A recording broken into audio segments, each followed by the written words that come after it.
Which AI tool do you use to help save time on Instagram? In like 5 minutes, I can generate, a month's worth of posts. Pretty incredible if you know how to utilize those tools. Is my favorite tool to create different captions with and hashtag research and different ways to use AI to. It's just a unique copywriting compared to ChatGPT. Like, that's the #1 AI tool that I use right now. Like, it is in every single video that I have. Everything we do is.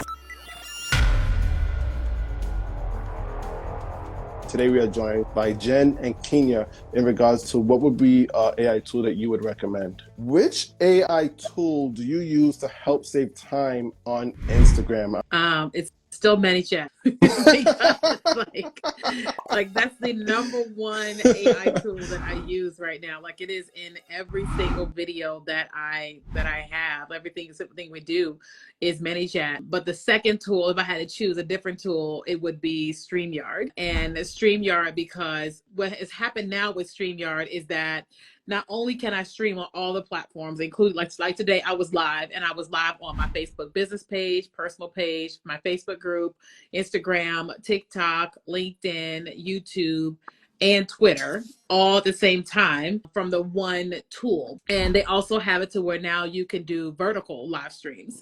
So I'm able to do what I do on a regular basis without having a bunch of phones, without looking in different locations, because StreamYard is there. And it lets me schedule. It lets me do all the things that I want to do for my business. And I always teach my clients is that if the fastest way to reach people is ads, but the second way is live stream. Because when you're live, you're there. You can say whatever you're going to say, and there's no content suppression when you're live. You're just live. So second thing I would say is StreamYard. Somebody can be on so many platforms, but even people today don't realize that you can do that with certain tools, AI tools that are out there. Some of them even are free. So I'm glad that you mentioned StreamYard, because I have that on my list of something I want to get into. That's awesome. Well, I love the idea of StreamYard, and I've actually just started looking into that because I also do live streaming every Saturday. I do my Saturday Q&A, and looking at all of the different screens and trying to figure out, am I looking in the right place? Is this one on? And then I have to go in and edit. I'm definitely going to look into that. So, Keenya, thanks for sharing that. Honestly, the tools that are in Canva, I use Canva a lot for a lot of my content creation. And when I'm able to go into Canva and use AI, and then I can generate, a month's worth of posts in like 5 minutes, it's pretty incredible if you know how to utilize those tools. And then the other that I love to use is Metricool, and I've been using that tool to post cross-platform.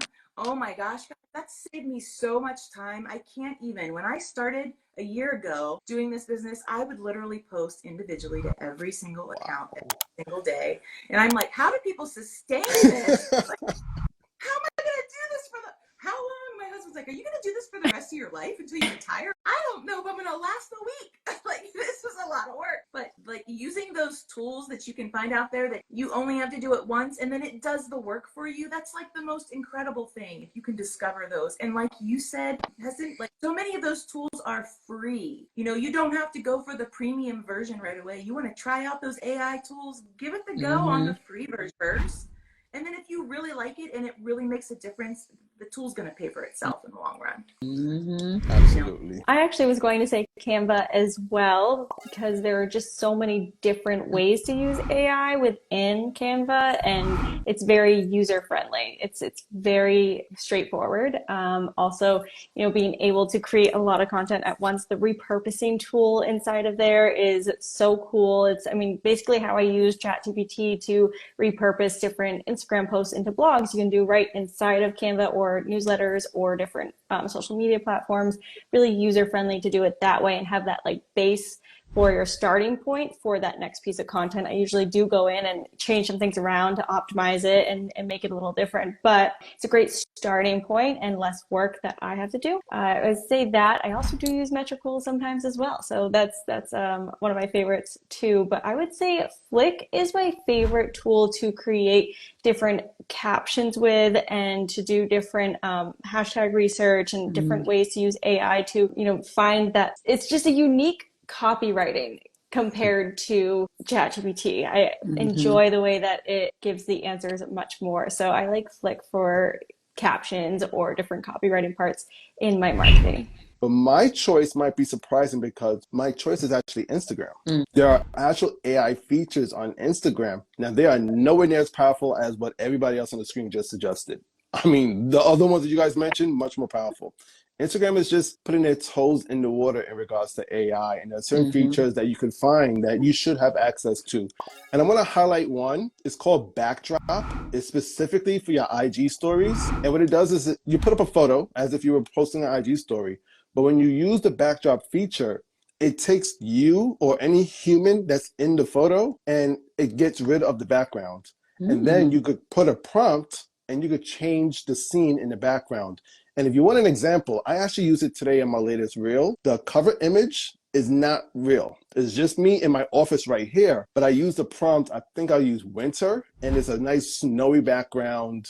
And I have my winter jacket on. Yes, my winter jacket in the office. I just use that quick backdrop feature on IG stories. And then I save the IG story as a photo and use it as a real cover. And that's just one of the small features of AI that Instagram has started to implement. You're going to start seeing them around there because I know that they also have the AI stickers where you can create your own custom sticker as well. But it's a good way to kind of start getting your, just testing out the waters a little bit in regards to prompts and how you could use it to save time on Instagram. So that's how I like to use it myself. But I think we shared a lot of different ones today, guys. Wow. There are a lot of different AI tools that we just discovered and revealed today that each one of us use, more than one. And there's no top one. I know we always are talking about ChatGPT, but there's so many other ones. We didn't even discuss Sora, which is the next big thing coming out. And that's just I don't think a lot of people have access to it, but when they do, it's going to change the game. That is a game changer. SORA, if I'm not mistaken, if you guys are interested. But we gave you enough for you guys to go back and study on right now. And I hope that you guys took note about that. I hope that you guys are going to take what we said, use these tools for your advantage. And as I always say, step your gram up. I'd love to share more about the Social Roundtable with you. If you have a moment, check out the playlist that's on the screen. It's featuring more episodes from the Social Roundtable all about Instagram growth, the latest new features, and strategic ways to build on your engagement, and so much more. You're not going to miss it, so make sure you check it out, and I'll see you there.